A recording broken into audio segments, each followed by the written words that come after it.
Fayulu azobina partout. Dans Souana bina kalelo même tina okende ko finga, c'est grâce aussi au président Félix et ça na kacha bilana e. Parce que lisanga bonganga. Si bon mona réellement ba voter quelque part. Pour azwa poste ministériel et ça la na dialogue. Itumba mona mboka Fayulu na contexte oyo eza beaucoup plus contre Bemba po Bemba le 13 juillet na balabala azwa ki leadership ala muka impare koya oyo bato ba ki koyamba Jean-Marc Kabund na oyo yaye mbalo eleki. Il y a pas match, il y a pas photo. Kondo Tshisekedi tikali kolia na kuzute. Ba pesa ba jeep na comment on appelait parlement de transition UDPS contacté et zamba la liboso tete mais leader sera longwe gombe kwatulu ti changu ye moko pa bando benga batu na bandaku boya ngana ye ana difficulté réellement ya mobilisation les 13 et marche suki wapi soki oke en dehors ya mibeko mbano ekokwela yo. Tous un numéro moko spécial, invité de la semaine. Tous allez bongo na mwana mboka. O babingi na kombo Diabanza, azali bongo moko na kati ya parti o ezali parti au pouvoir, UDPS. Mais azali na monté comme na FCM tout au début que nazali na tout ça l'émission moko spéciale ou bien encore magazine spécial. Tous na concert nanga Yvonne Nyandabou, azali ya Nzondo TV. Mbote mama Yvonne. Mbote na maman Rosette, mbote na baïba soa Olanda biso, baïba yebiso qui tozo sala grand plateau, to ya kango pambate, pour zara biso mimbale, Congo News na image ya Congo. Voilà, tous allez bon invité un biso spécial, invité de la semaine, Moimboka, moko na kati ya parti au pouvoir, UDPS, to pesi mbote na lombango, boni papa Diabanza. Mama lamu. Oka Diabanza bato ba otala biso belé to yamba ko mingi na kati ya magazine na biso mais to lingi kana mo se présenter biso ko mingi ba ebie musubi ba ebie te za mala mo se présenter za lingi na kati ya UDPS. Diabanza monanine secrétaire national honoraire en charge ya agriculture pêche et développement lelo nazali sous na poste na kati ya parti te mais membre ya parti monene UDPS. Eza sous la poste était pour une balonga qui mo mbeba to pe parti zu ba te belé TD MBBT et puis nomination salama qui réellement avant toujours à pouvoir et ça heure à nomination on a que j'avais jugé bon il y a cause à moins liberté par rapport il y a exécutif national par rapport à d'autres ambitions. De passer du pouvoir, est-ce que jusque là ça marche ou ça marche pas? Le pays a été détruit pendant 60 ans. Ndenge président Félix Tshisekedi aloba qui a une adresse à la nation le 30 juin. Alobi, depuis 60 ans, au sommet de l'État, il y avait une mafia organisée. Et partant de cette mafia, au lieu bateau, bata la gestion en mboka pour na patron na biso où ils a le peuple congolais souverain primaire, bateau bazala qui n'a tendance ya kota la gestion en mboka par rapport ya ba poche na bango. Et makas na bango zala qui a ko confondre mbonga trésor public na mbonga ba poche na bango. Mais heureusement pour nous, il s'est fait que le président Félix est arrivé au pouvoir après avoir établi ce diagnostic à comprendre que faut mboka ezo aligner mususu. Na ko luka mboka ezo aligner mususu a pesi maele na beaucoup plus na justice et en plus na contrôle ya ba régie financière. Oyo ezalaki lisusu na kati ya mboko te ba premier ministre Mibale matanta ponyo na Adolphe Muzito boya ki réellement na kozwa réellement ba arrêter que plus jamais inspecteur ya finance a kende ko boaka lisonae na makambo etali gestion en mboko. Et partant de ces éléments, nous estimons quelque part que trésor public a kokoma na mbongo, budget à l'état to ko akwatra ngo, mbongo e bunga kapo kende na ba pocha bato et que zonga na libenga l'état et tant que zonga na libenga l'état, je suis sûr que nous aurons à résoudre beaucoup de problèmes à caractère social.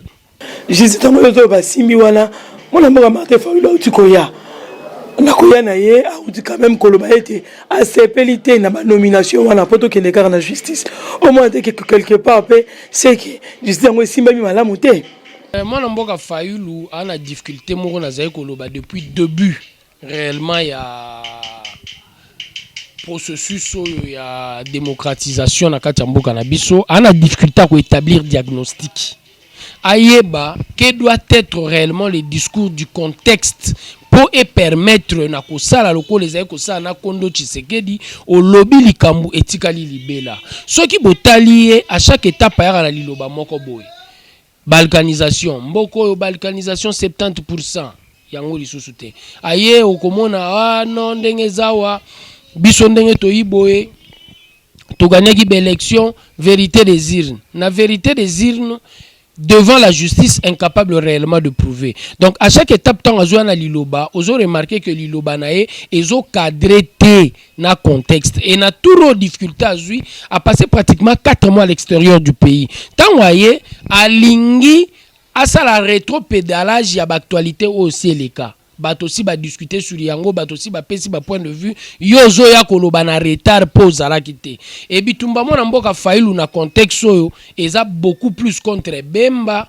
po Bemba le 13 juillet na balabala azwa ki leadership ala muka et yango moto surtout kisi ye na pongi a comprendre que nazo umela libanda songi te na oloba makambo yi moto onyo soaza analyste politique il comprend que son combat c'est pour le leadership de la Muka, ça n'a rien à voir avec le Congo et au nom du leadership à la Muka tonga surtout qui na pongi à comprendre que foi yambangu po Bemba a affirmé leadership na ye et au moment na paix tellement bato MLC ba été di solo ngo bimi non événement non événement on a évité retard pe na nini topé leadership la muka ya nini parce qu'il lui parle aussi de la constitution tant azoba que moi mboka Félix Tshisekedi président de la République a violé la constitution a nommé ba juge a nommé bango avant fin mandat na bango normalement mandat bango fait c'est l'année prochaine violation de constitution c'est un débat qu'on a déjà fait ba constitutionnaliste nyonso j'ai dit très bien ba constitutionnaliste nyonso ya FCC mon côté à sali média pour obetoli solo que le président Félix a violé la constitution ba constitutionnaliste nyonso ya cash on pouvait comprendre parce qu'ils sont avec le président Félix mais il y a FCC basé belé kuna Nazu même il y a MLC Njolier les autres personne n'a fait le média pour vous dire que le président Félix a violé la constitution. La constitution est claire. Théodore Ngoyi c'est quelqu'un qui est en mal de positionnement. Au même temps tozo beta masola série mboka ils ont ba kombo musuto koko chaté ils ont netinga na komi candidat président je vaux quoi. Et alors quoi, Théodore Ngoyi, il ne vaut rien dans ce pays en termes de réflexion, en termes de poids politique. Il n'a donné aucune réflexion depuis qu'il est là. Donc moi j'estime quelque part quand on parle de choses sérieuses, tout juriste n'est pas constitutionnaliste. Ah, na beti solo ya ba constitutionnaliste. Par rapport à ses propos tenus, lors il y a arrivé na bango. Qu'est-ce que vous en pensez en fait? Aux autres par rapport à propos tenus à Mozito pour dire que Félix Tshisekedi Dakuta qui budget zala qui boye le kiti boye mais minimum aux autres par rapport à propos na l'autre fois tenus qui sous investir ba otika en sukoya raté Mozito à cause de l'ordre de leçons. Nous savons très bien qu'il a été premier ministre dans ce pays et en tant que premier ministre c'est que nous retenons de lui et un nombre bandaku. Donc, nombre bandaku, et loko azalaki nangote avant comme premier ministre. Si tu poses la question à tous les Congolais, c'est qu'ils retiennent de lui, et un nombre bandaku. Oya bakisaki. Et na kombo lisu son mal de positionnement, il se permet de dire des choses en croyant réellement. Sokazo loba akobima radical. Et malheureusement pour eux, et là comme nene so ezo caractérisé, bon, ils ont haine. Et ça, tout le monde le sait. Baza ba haineux. Quelle est la vérité qu'ils ont déjà dit? Ah, la vérité, moi, rolobate. Vérité, ni roloba, Jérôme Boko, Aza Moïbi. Vérité, ni roloba. Il a détourné de l'argent et je t'assure, Nenge Tozano Awa, Tangbako, Tala Makambo, Nyonso, Bazouzi, Barotala, ba gestion passée. Aza na liste abato ba okena bolokote. Attends la liste, il dit des choses pour comment na ba position ngoika sanji, décision de justice et bimission na katandaku olingo loba c'est une affaire politique. Et lui aussi dit des choses donc décision de justice et kozoyer pour na mégestion na ye aya ko betela batuli solo que et ce n'est pas une question de mégestion, c'est une question de mon discours politique. Problème na bango zo vanda wana, bazo banga bango nyonso tout justice. Oui, des juges, règlement des comptes. En quelque sorte. La République de juge, je ne sais pas qu'est-ce qu'on appelle, quel est le contenu qu'on est en train de donner dans la République de juge. Ma soeur, ce qui est bel et bien vrai, Nakati Mboka na biso, na makambo etali justice, tout le monde est d'accord, même notre patron qui est le peuple congolais souverain primaire, azad d'accord que Nakati Mboko yo tozaki na justice, il y a 3V, ndenge lobaki tambwe mwamba. Voiture, ventre, villa. Parce que justice wana ya 3V nde tolingi to silisa. To silisa on a lolenge nini. En premier lieu, si indépendance na bazouzi, l'homme politique n'aura pas appelé pour appeler sa influence. La seule sanction de l'homme politique, Likolo Azouzi, est kaka nomination révocation. na discipline, il y a Conseil supérieur de la justice. Et je crois quelque part, partant de ces éléments, tozo mon na ba résultat. Et na premier résultat, l'un des piliers est arrivé au pouvoir, il a été arrêté. Il a été arrêté au nom de détournement des deniers publics. Et là, on a le salaman en beaucoup côté. Et azaye mogote, baza pléthore, bateau bakangi, bazuzité. Et ça m'a rembêté bazouzi. L'appréciation dépend nécessairement du juge. L'appréciation dépend du juge. L'appréciation ne dépend pas du politique que je suis. Le juge apprécie et au regard des éléments en sa possession, il s'est dit que quel est le commentaire que je peux faire? Il est dans la procédure normale, il y a aussi une liberté provisoire. C'est dans la procédure normale, la salle y appelle. C'est dans la procédure normale que le juge apprécie. Roger Nsingi, Abimili Souleni, baza dessus, il n'y a pas de détournement. Alors, il y a se retrouver le loba. Il y a 2 ans. 2 ans sur le coquille, il faut demander. Est-ce que si on faisait la 2 ans coquille, Torobi, n'est Roger Nsingi, Azamoui, Bitoba, c'est les sous 4 ans. Zuzi mutu akataki, zuzi mutu na se ambano ngonga na ekoki asali nini abimi. Et ça, ce sont des avancées significatives. Même Denge Godem Poyazawana a dit que arrivé na pouvoir, Roger Ntinga kangamaki pour détournement. Est-ce que Mkolonga na kotika na kokangamate?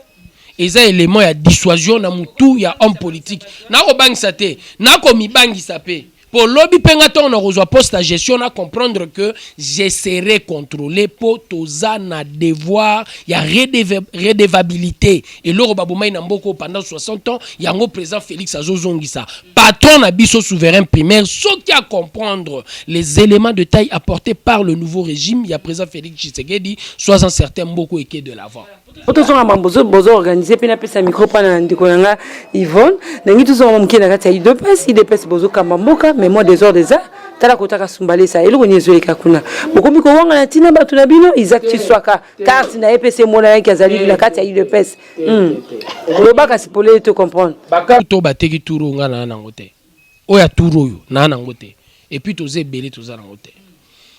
Il y avait un combat à l'interne par rapport à Makambouana et je crois quelque part car tu as eu des pèses na bateau baza a eu des pèses te bazwara yango pour des raisons de fois il y a voyage à l'extérieur bazwara yango pour des raisons il y a positionnement membre a eu des pèses ça en premier lieu dans le discours légalement na carte mais na je n'en disconviens pas légalement la carte je n'en disconviens pas. Le secrétaire général Kabouya Alobi, moto a eu des personnes aboundi pendant 37 ans. Il ne peut en aucun moment se permettre de poser des actes de telle enseigne. Pour na combat bitumba na biso, to bundeli légalité, to bundeli état de droit.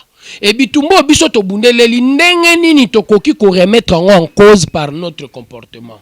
Et nous estimons quelque part bato ba ko sala makamboana baza bato a IDPS té. Moto IDPS a koki ko sala bêtise à niveau anate. Bilanga ekiri bilanga. Secrétaire général Alobi, quelle est la décision et noma qui est na poste Songolo ou ya koki ko revendiquer? Nous estimons que non. Derrière cette histoire, il y a le FCC.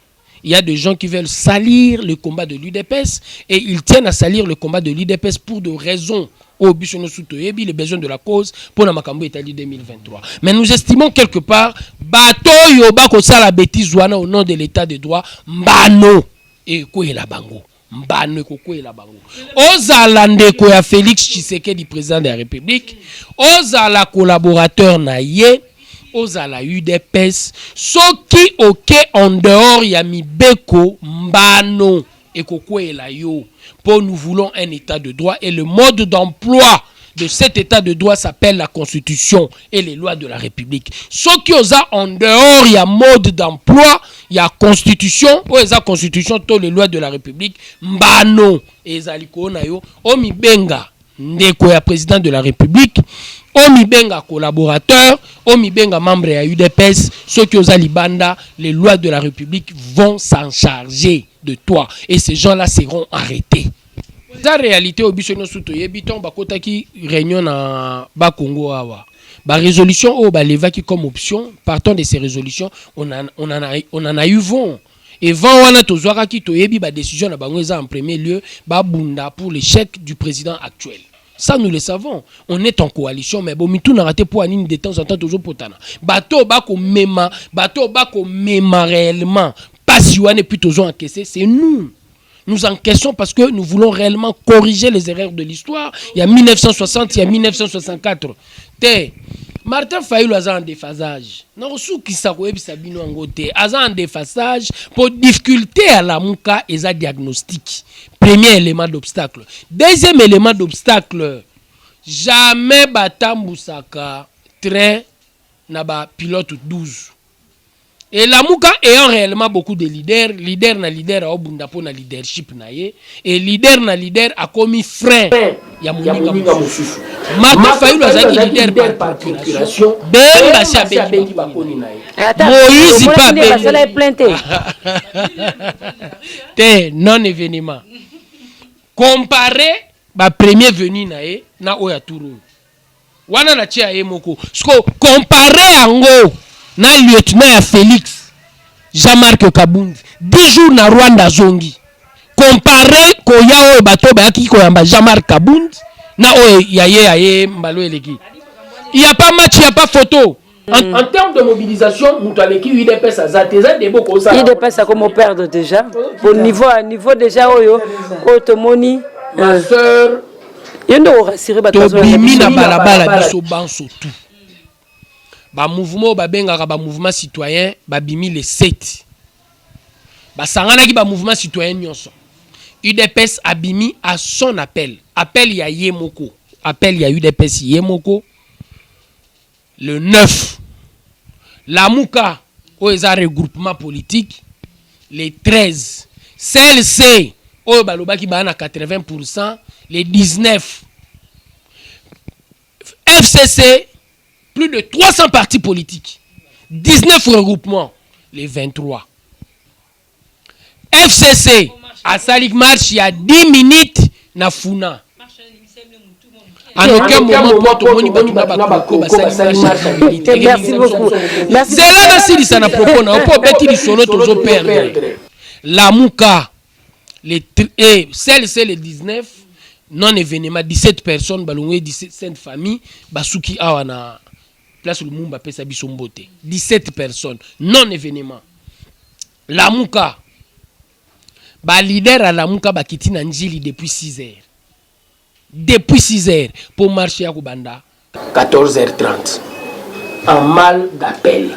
Un leader quand il fait un appel politique ba ya verrier mais leader sera longwe gombe kwatulu ti changu ye moko pa bando benga batu na banda boya ngana ye ana difficulté réellement ya mobilisation les 13 et marche sous kiwapi na changu et je me suis posé la question de savoir si c'était une marche d'un leader à caractère national.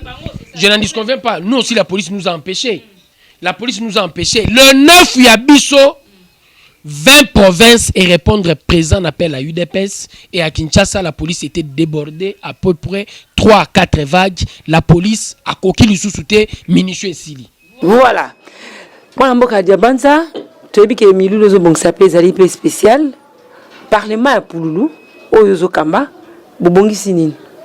Le 9 nous avons réellement une activité organisée par le Parlement de Pouloulou dans la force du progrès. Salango na Cité des Anges, avenue enseignement 128.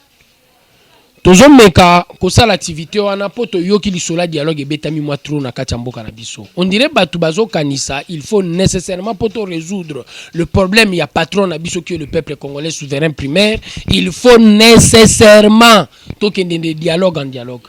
Et le Congo a connu plusieurs dialogues et partant de tous ces dialogues, nous avons dit il faut nécessairement réfléchir ensemble. Na bato bako répondre présent. Yeba soki na contexte il nous faut un dialogue pour le bien-être du Congolais.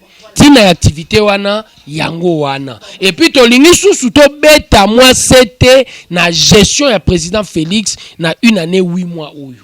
tolakisa biloko nini critique ya normal critique wana déjà bien na logique nini lelo critiquer cacho eza na déjà non aner soki interpellé yo okokende na justice bakoki kokango na aner jamais soki aner interpellé yo na makambo yo sali infraction okokende na justice eza na bilan président Félix et puis bilan wana ya liberté o eza nanu important pour na mboka na biso mwana mboka Fayulu azobina partout dans wana bina ka lelo même tina kokende kofinga c'est grâce aussi au président Félix eza na kati ya bilan na ye wana nyonso to obeta yo ça de ko Yvonne nengna lo baboye bino bolo beleka mwa dialogue po bande ko yanga mo balingi dialogue po na ko tambusa po ko tombola mboka so na tuna mutuna moko na temps autozaleli est-ce qu'il faut nécessairement dialogue oui ou non et si c'est non pourquoi et si c'est oui pourquoi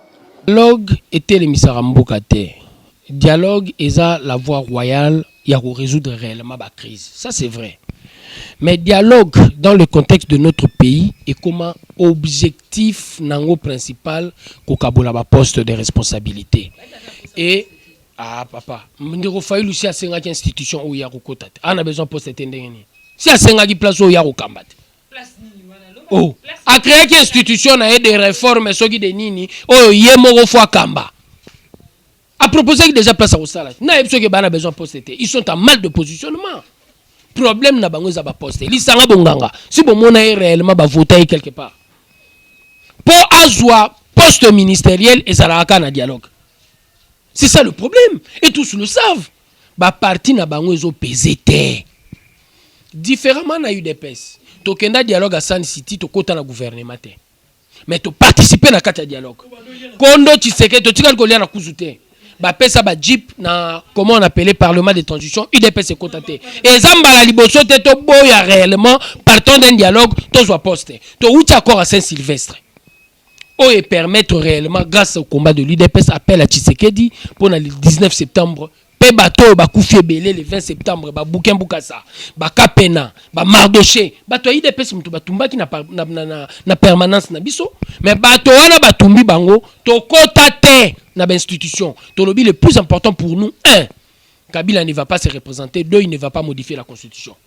Il y a des amis qui nous ont dit comme Kabila vous a roulé à Bendi Moutouazaï premier ministre Obino Botindite bobo accord on a refusé bobo accord pour intérêt à patron Abisso le peuple souverain primaire Ezalaki et intérêt Nezagi Nini Kabila ne va pas se représenter il ne va pas modifier la constitution. À chaque fois total à Likambubiso total à poste était total à intérêt il y a peuple Batouana bazar mal il y a positionnement le Congo a connu plus de 10 dialogues de 1960 jusqu'à ce jour plus de 10 dialogues de tous ces dialogues sont au talibien dividende il y a peuple à la raté Antananarive Lulabourg Louvanium wana 60 à 65 Guadolite 87 Oye 90 Palais de Marbre 1, Palais de Marbre 2, Conférence nationale. Oye Mouzaïgi na concertation nationale. Oye Kabila Yemora Salisi 4. Na biloko wana nyonso, accord à Saint-Sylvestre et Simbi grâce à l'encadrement de notre peuple. L'UDPS donnait 80%, celle-ci 20%. On était chaque dimanche dans la rue. Et grâce à Balabala wana, Kabila Bangi a torpillé la résolution et accord il y a Saint-Sylvestre. Ni t'étais cela. Et l'ingagio simbate. Mais ce que je observe que nous sommes dialogue pour nini et pourquoi Congo a vivre réellement l'un de pas. Il y a mounene, il y a histoire nae, alternance pacifique. Et c'est le cas consolidé. Il y a mis balé démocratie na kachamboko comme effectif. Et net et comme effectif. C'est grâce à l'arrivée du président Félix Tshisekedi. Avant, il y a eu mascarade. Le président Félix Tshisekedi s'il y a mort d'homme, bazo 5 enquêtes. C'est grâce à son arrivée. Et partant de cela, moi j'estime quelque part, il faut tout consolider Baki. Et à balle réelle, il a été arrêté. Bande kwa lucha, manifestation Mouissalamaki na Goma, il y a eu mort d'homme, responsable Bazaki arrêté. Sois-en certain, banquette. Et là, on va te permanence à IDPS. L'enquête est formatée. C'était avant notre arrivée au pouvoir. Et il s'est fait que dans le contexte actuel de notre arrivée au pouvoir, le secrétaire général Kabouya a yambaki ba famille.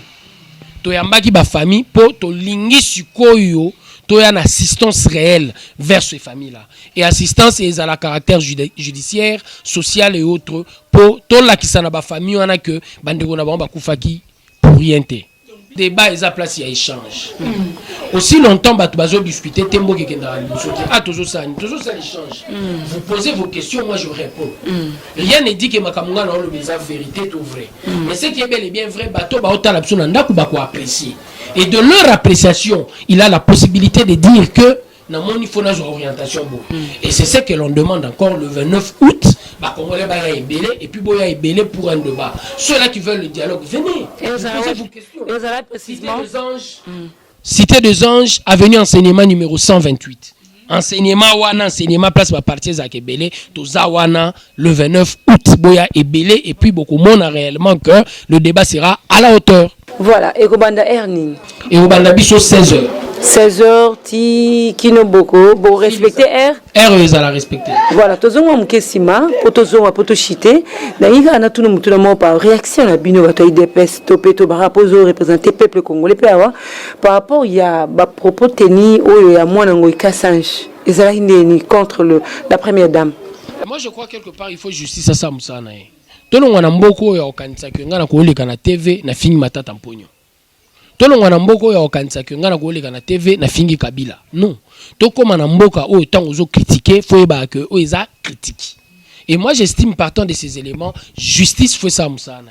Décision ya justice concernant réellement Gabriel Moka pour bazongisi na ba droit na makambeta linda kunaye et salamaki avant l'arrivée il y a Félix Tshisekedi au pouvoir. Bazuzi oyo basalaki yango Félix Tshisekedi, Félix Tshisekedi au pouvoir et il est arrivé au pouvoir moi qui en a ba décision de justice ne osé belé ezaka ya lopango wana te lelo ezali ko souffrir d'exécution et salami tango salami. Moi je crois quelque part moi na yango Kassange n'avait rien à voir na katia maloba wana akota mama Denise nazo comprendre tes places ni akota ki et puis réflexion où tu as puisque les autres salanga pas ces années Aza député. Mais soit belle à Moutou, Kassange qui suppléant ya muta malade ya mutu atikeli biso na kati mboka. Bolingi parlement neza ndeni. Est-ce que IDPS maintenant repesa ba tout leso ya refinga. IDPS. Na lobby comment va donner des leçons pour la refinga. Biso tozo critiquer to finga raté. La ligne na TV na banyo finga. Bato ba pesa biso ba kombo bato. Ba vrai no ya bato. Bino na IDPS. Bon vrai no ya mutu eza ko finga. Eza vérité sur une question donnée. Vrai nom ya mutu eza kofinga te eza vérité sur une question donnée. Et moi j'estime quelque part biso IDPS toujours les la TV to critiquaka dans la radicalité mais to yaka te poto finga ngisaye moi si kingani banze mo to na IDPS wana masse. Quand tu parles de la masse c'est les Congolais. OK. Bah, pour répondre à un appel à UDPS, mais quand ils sont en train de marcher, ce sont des Congolais. Dans une marche, il n'y a pas seulement le membre de l'UDPS. Il y a des sympathisants, il y a des Congolais qui chantent de chants. Oh, peu de fois, Ngaï déjà dans marche ici n'a pas qui s'appelle une fois. Mais ils te disent non, on est ici, on chante. Mais ce qui est aussi vrai, Kobo s'en a raté, Bisso, Tozaki na contexte moko ya difficulté. Bisso, Tozo utiliser Maloba, mais Bazo utiliser Mando qui contre Bisso. Et dans contexte, on a l'ingay Bisso tout ça. Voilà, tokomi bona suka masolo na biso to yambaki bongo mwana mboka Diabanza wazali zalaki secrétaire na kati ya parti munene secrétaire national na kati ya parti munene o IDPS lelo atikali membre mazali toujours na makanisa malamu pour faire avancer le Congo, c'est ça mwana mboka Diabanza milulu minene to sengi na bino kaka boya bokende koyoka nini oyo babombeli bino na kati ya le 29 Le 29, c'est donc le samedi, c'est samedi-ci.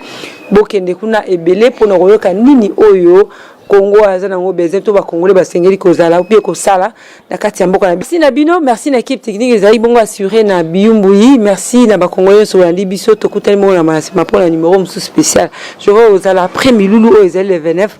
Hein, Potoyeba, qu'est-ce qui s'est passé réellement? Est-ce que va répondre qui vraiment positivement na rendez-vous? Et ça la bientôt il y a toujours mon mboka Diabanza na numéro spécial pour nos Congolais. Merci Nabino.